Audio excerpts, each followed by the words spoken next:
На текущую воду можно смотреть бесконечно. Смотреть, думать, вспоминать.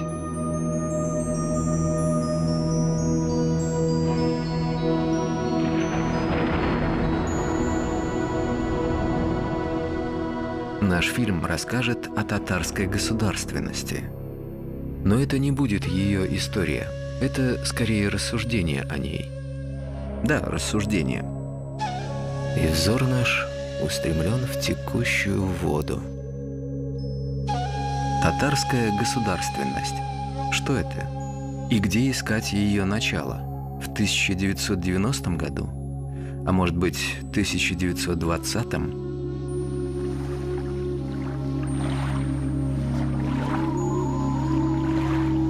Мы вглядываемся в прошлое.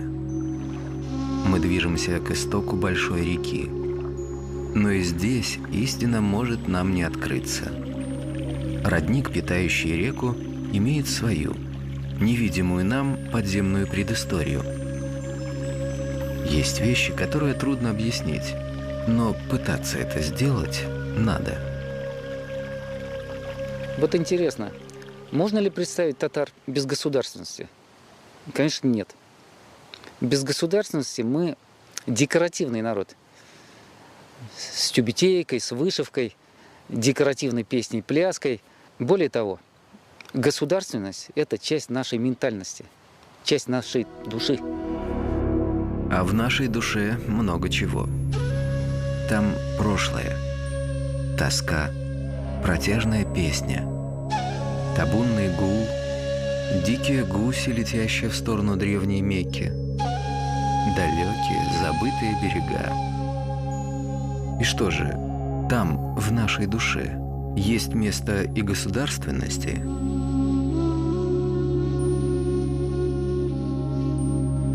Более того, в каждом из нас живет такая вещь, назовем ее внутренний Татарстан. Это очень сильная вещь. Именно он, этот внутренний Татарстан, движет нашу судьбу, движет нашу историю. Я выскажу даже такую крамольную мысль. А если вдруг взять и отменить Татарстан? Что будет? Да ничего. Потому что внутренний Татарстан отменить нельзя. Это все равно, что отменить ветер, скажем, или течение реки.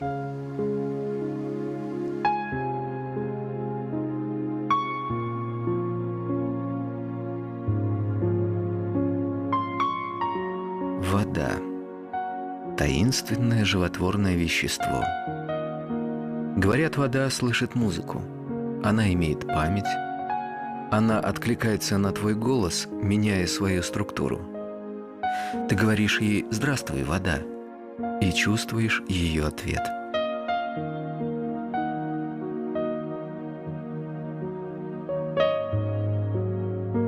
В ментальности татар есть еще кое-что. Это связь с историческими реками. Волга, Кама, Урал. Это очень тонкая живая связь. Душа и река. Нас всегда тянет к этим берегам. Взгляните на историю татар. Чем ближе народ к своей исконной реке, тем больше самосознания, духовности, созидания и, как следствие, государственности. Можно ли доверять мнению писателя? Не всегда. Однако вспомним, что жизнь берет начало от воды. Города всегда строились возле рек. Реки – это водные артерии больших государств.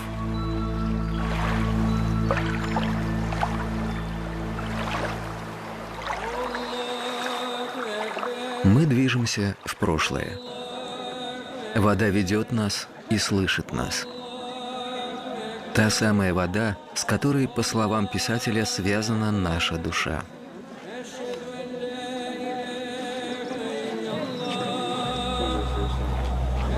Древний город Болгар.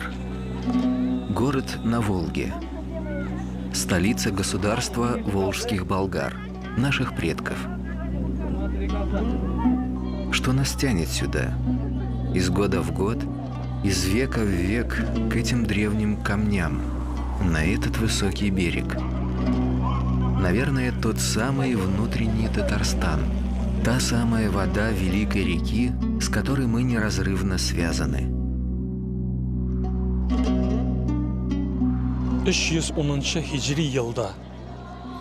В 310 году по хиджре глава булгарского государства Алмуш-хан объявляет ислам государственной религией.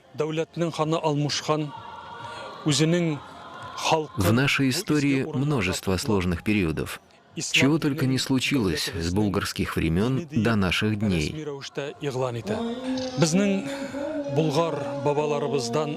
Но если приходила беда, и мы теряли государственность, нация не умирала.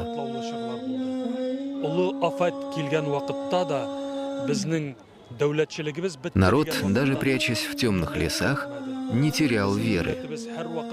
И наша государственность возрождалась. Она связана с нашей верой. Түрлі фажиғаларыны кешірсе де, ол яңадан тұрып басарға, өзінің диніне таянып, күш алып, яңадан алға барырға күш тапқан. —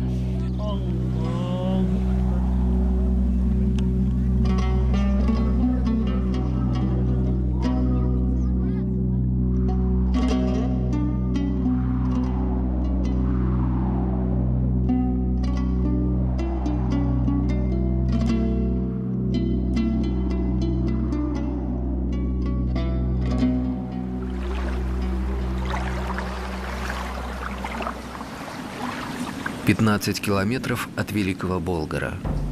Селение Балымеры. Эта гора называется Шалом. Древняя легенда утверждает, что под этой горой спрятаны ханские сокровища. Кроме того, есть тайный подземный ход, ведущий сюда из Болгара. Без вымысла наша жизнь неинтересна, но легенда остается легендой. Однако вот что интересно. Название Балымеры перекликается с именем гунского вождя Белимера, прадеда самого Атиллы. Не исключено, что когда-то, задолго до образования Волжской Болгарии, здесь побывали гунны, чья кровь присутствует в крови татар. История государственности татар, конечно, начинается с хунского периода. Хунская держава, тюркские каганаты. Вот эти два государства, каждый народ современный, тюркоязычный, считает своими. Потом на основе тюркского каганата возникает Великая Болгария.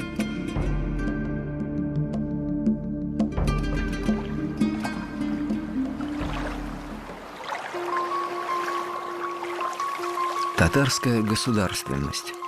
Полноводная река, текущая через века и тысячелетия. Мы вглядываемся в прошлое и видим ее могучие притоки. Золотая Орда. Великая держава. Ее золотой свет несется к нам через века, так же, как свет давно угасших солнц летит к нам через всю Вселенную. Мы угадываем ее прекрасную столицу и множество не менее прекрасных городов. Мы видим другое государство – Казанское ханство, которое просуществует всего 90 лет, но оставит самый неизгладимый след в нашей истории. Вот смотрите, что мы имеем. Столицы Золотой Орды, Сарай-Бату, а затем и Сарай-Берке, располагаются в низовьях Волги. На севере северный форпост Золотой Орды – Болгар. Казанское ханство, Казань, опять же на Волге. Волга как сердцевина истории. Все связано с этой водой, с этой рекой. —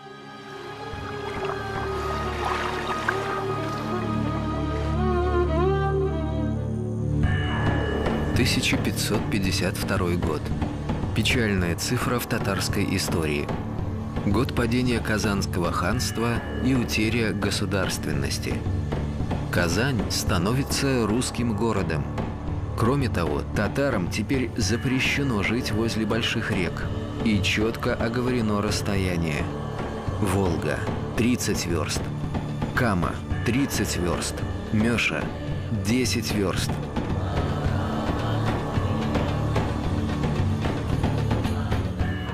Вот эти 3 века, когда татары оторваны от своих исконных рек, это самый темный, самый беспросветный, самый несозидательный период в татарской истории. Я думаю, что именно в это время у татар появились такие отрицательные качества, как хитрость, изворотливость. Вот говорят же, хитрый татарин, да? Это все от географии проживания. Посмотрите, рядом нет большой реки или моря, куда можно уйти под парусом. Рядом нет тайги, куда можно убежать. Нет гор, где можно спрятаться, укрыться. Везде тебя поймают, везде найдут. Приставят к колбу ружье. Никуда ты не денешься.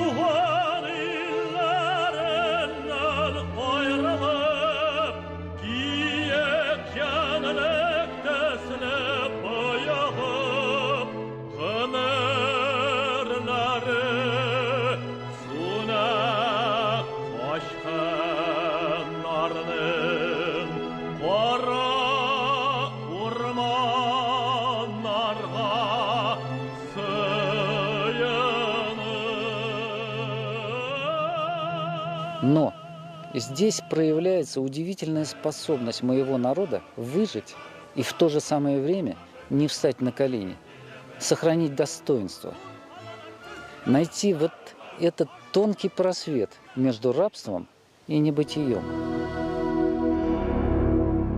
Татары оторваны от своих рек. Городской культуры больше нет. Теперь удел татар – деревня и тяжелый крестьянский труд. И впереди долгая вековая дорога к своей реке, к своему городу. Но тот самый внутренний Татарстан не умер. Маленькие деревенские речки рано или поздно впадают в большие. Деревня с достоинством несет свою ношу. Здесь читаются и пишутся книги. Здесь зреет философская мысль. И если мы говорим «спасибо реке», то мы должны поклониться и этой земле. Земле, которая спасла нас.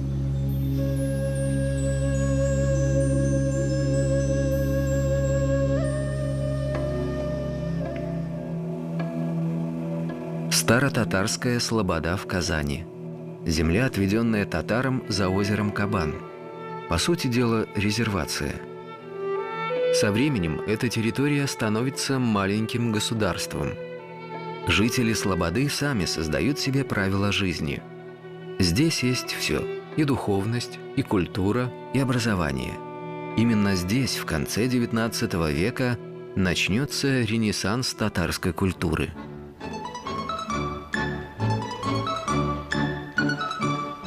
Кто давал на это деньги? Татарские купцы. Татарский капитал в те годы развивался неимоверно быстро. Говорят, не случись революция 17-го года, татарские деньги победили бы. И неизвестно, какие взлеты нас ожидали бы. Но произошло то, что должно было произойти. Революция, перемены, ветер свободы. Татары хотят государственности. «Это наше время», – восклицают лидеры национального движения.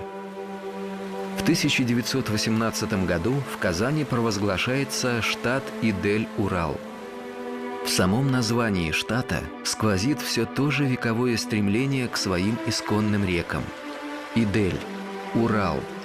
Вековая мечта о государственности вот-вот сбудется. Но большевики предлагают свой вариант – ТАССР. Кто победил, известно.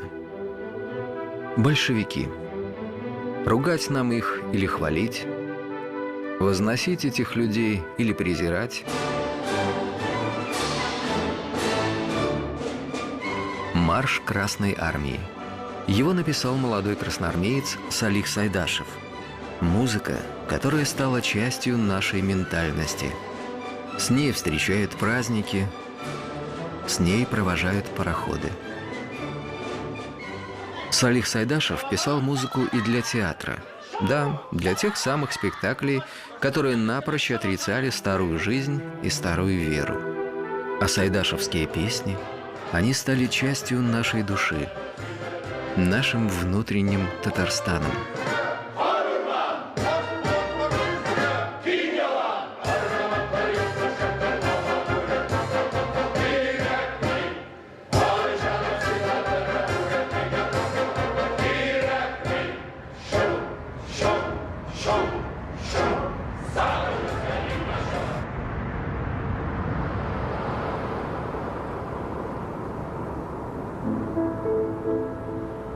Деревня Кызылбайрак. Дата ее образования – 1920 год. Одна из деревень, созданных в первые годы советской власти все с той же целью – вернуть татар на берега Волги. В головах людей жила все та же идея – мы возвращаемся к своей реке. Здесь все возродится заново. Здесь зацветет, заиграет всеми красками новая, счастливая жизнь. Мы сделаем это. Здесь же, на этом высоком берегу, нашел пристанище и Салих Сайдашев. И не только он. Это местечко стало излюбленным местом татарской интеллигенции. Через 3 с лишним века здесь зазвучала татарская речь и татарская песня.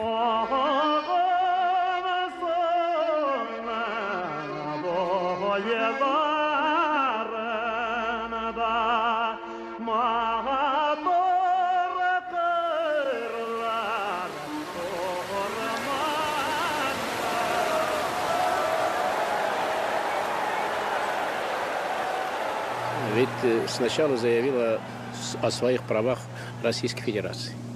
У нее же тоже прав не было. В составе СССР у Российской Федерации прав было столько, наверное, сколько, значит, в составе Российской Федерации автономной республики Емелия.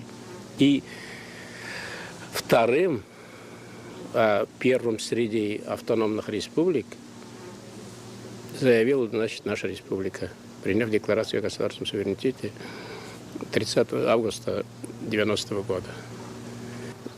Приняв декларацию о государственном суверенитете, нам удалось впервые учредить, значит, должность президента истории нашего народа Татарстана. Это делалось, и выборы же проходили в один день.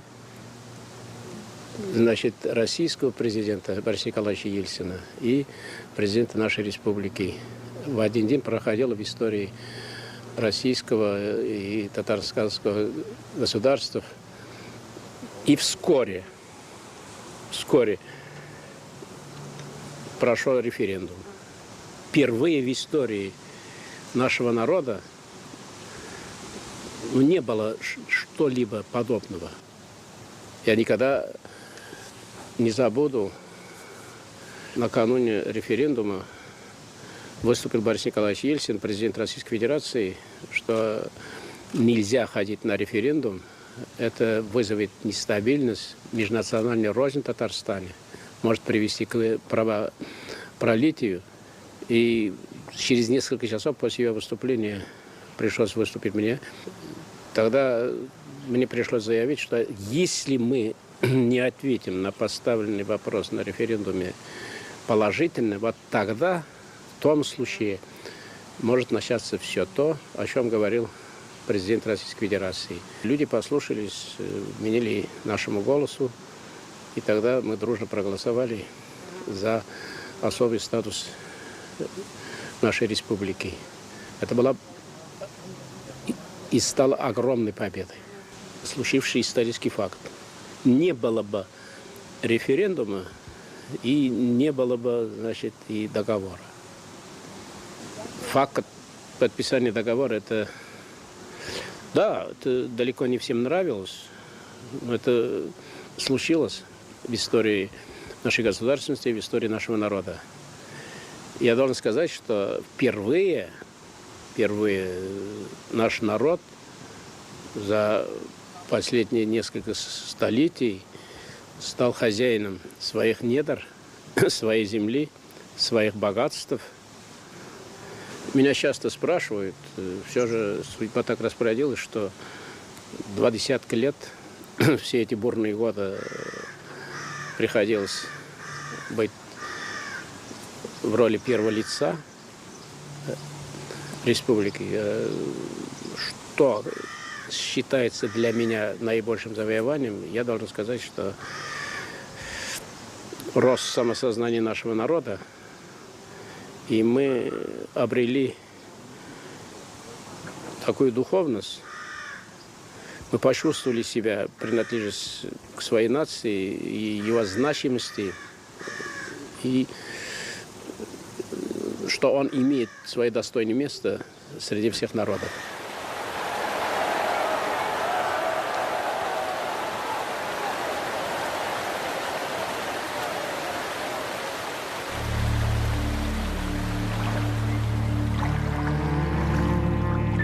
Мы вновь движемся к началу реки. Древний город Беляр.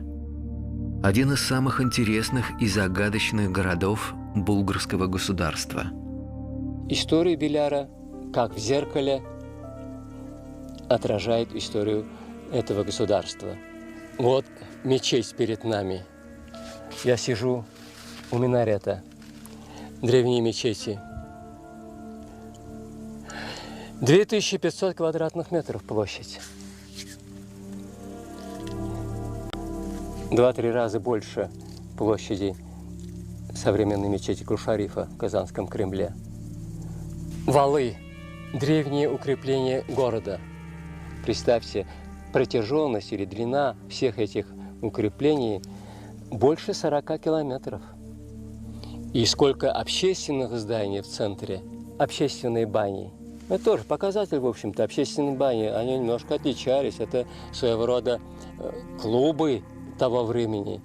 Судя по находкам вот в этой бане, в городе был водопровод, а в домах высокого класса, кирпичных, двухэтажных, там отопление центральное. Перед монгольским нашествием в городе было около 50 тысяч населения. Огромный город. Великий город.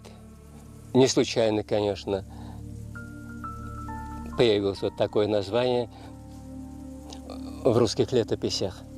Город огромный. Первый город не только восточный, но и в Западной Европе для того времени.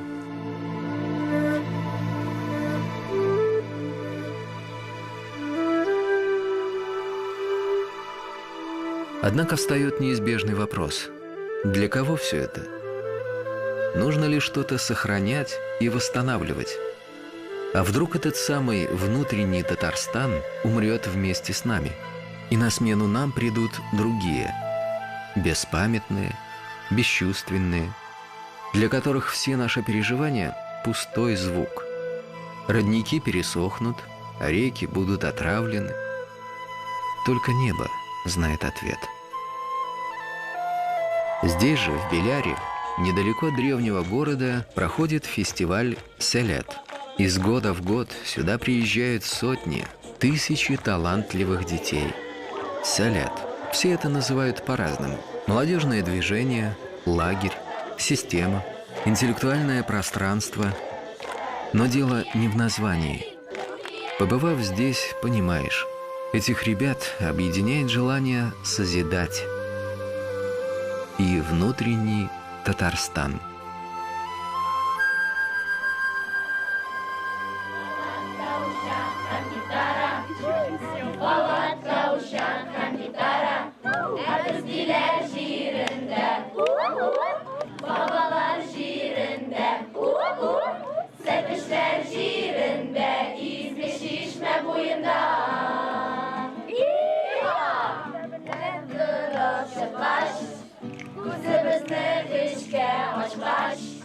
Yigitlarni ko'ramiz, ishlagani sezamiz. Siz hamon yoldasiz, quyoshdan qizinib.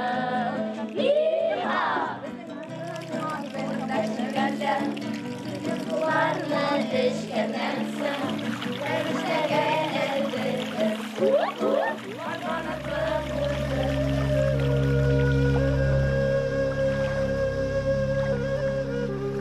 Как известно, все реки впадают в моря. Волга впадает в Каспийское море. И, быть может, когда-нибудь мы будем жить в мире, где нет ни границ, ни государств. Но ясно одно, что останется он. Тот самый внутренний Татарстан, который в наших душах.